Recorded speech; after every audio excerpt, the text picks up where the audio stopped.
Don't forget to subscribe and leave a comment on this video saying I subscribed. Let's get into it.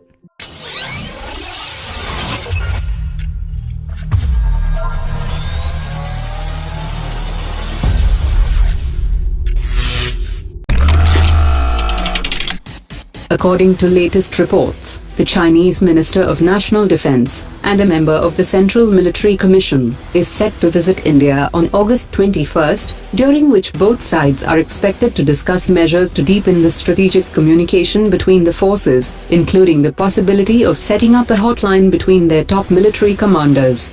The Indian Defence Minister will have detailed discussions with the Chinese counterpart and other officials, and this meeting will focus on the need for maintaining strategic communication between the two militaries.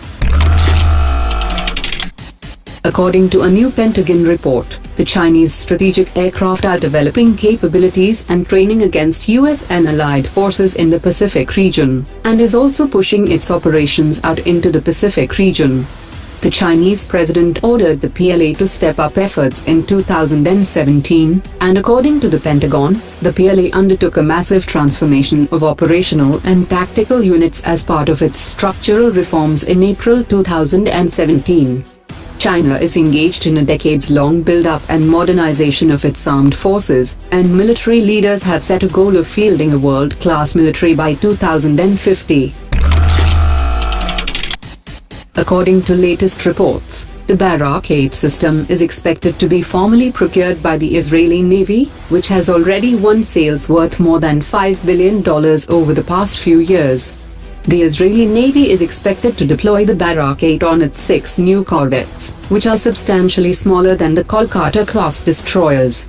The Barak 8 has already entered the Indian Navy on board the Kolkata class of destroyers, and will be inducted on the under-construction Project 15B destroyers, Project 17A frigates, and the indigenous aircraft carrier INS Vikrant. According to latest reports, India has started deploying the medium-range surface-to-air system on its air bases from 2016 onwards, and the production capabilities is about to touch 100 missiles per year. The Indo-Israeli medium-range surface-to-air system will be deployed at full strength by 2023, which will seal the western airspace.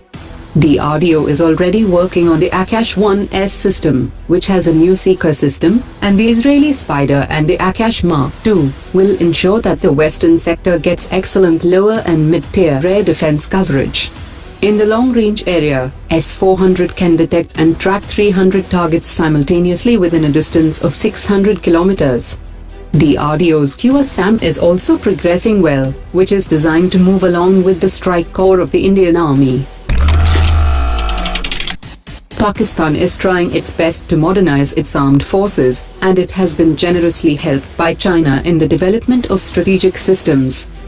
Pakistan is trying hard to cultivate Russia, Ukraine, and the Czech Republic for sourcing high-tech equipment. Over the years, it has tried to establish an indigenous military technical complex, with Chinese technical assistance.